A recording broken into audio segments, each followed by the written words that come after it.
Roman, বাবু, আমরা ভালো মতোই জানি তোমরা এই ঘরের ভিতর লুকিয়ে আছো। ভদ্র মানুষের মতো ঘর থেকে বেরিয়ে আসো। কোনো ধরনের চালাকির চেষ্টা করলে বিপদে পড়বে। সুপ্রিয় দর্শক, আসসালামু আলাইকুম। সবাই কেমন আছেন? আশা করি সবাই ভালো আছেন।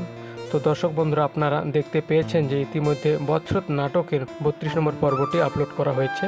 তো 33 নম্বর পর্বটি কবে এবং কখন আসবে তা আমরা জানিয়ে দেব আজকের এই ভিডিওতে। তাই বন্ধুরা, ভিডিওটি স্কিপ না করে শেষ পর্যন্ত দেখতে থাকুন।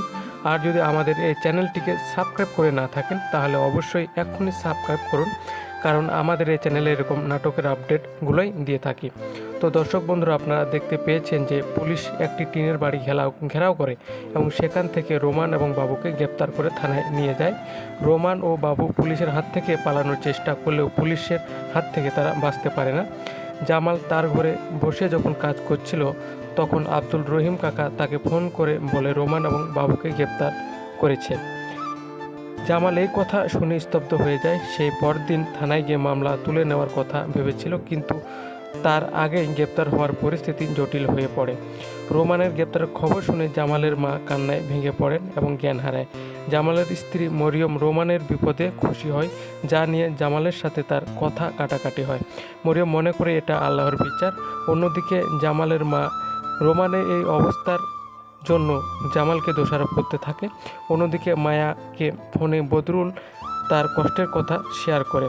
বদরুলের পরিবার মায়াকে মেনে নিতে পারছে না, তাকে বিভিন্নভাবে লাঞ্ছিত করছে। বদরুল মায়াকে ধৈর্য ধরতে বলে, কিন্তু মায়ার ওপর নির্যাতন বাড়তে থাকে। এমনি মজনু মায়াকে কুপ্রস্তাব দেয়, যার প্রতিবাদে মায়া তাকে দা নিয়ে তাড়া করে। তো দর্শক বন্ধুরা, বৎসর নাটকের 33 নম্বর পর্বটি কবে এবং কখন আসবে সেটি বলে দেওয়ার আগে অবশ্যই আমাদের চ্যানেলটিকে সাবস্ক্রাইব করে রাখবেন। তো দর্শক বন্ধুরা, বৎসর নাটকের 33 নম্বর পর্বটি আগামী 17 এপ্রিল দুপুর 3টার সময় দেখতে পারবেন। আর আমাদের এই ভিডিওটি কে কোন জেলা থেকে দেখছেন অবশ্যই কমেন্ট করে জানাবেন, কারণ আপনাদের কমেন্টগুলো পরবর্তী ভিডিওর মাধ্যমে উল্লেখ করা হবে। সে পর্যন্ত সবাই ভালো থাকুন, সুস্থ থাকুন। ধন্যবাদ সবাইকে।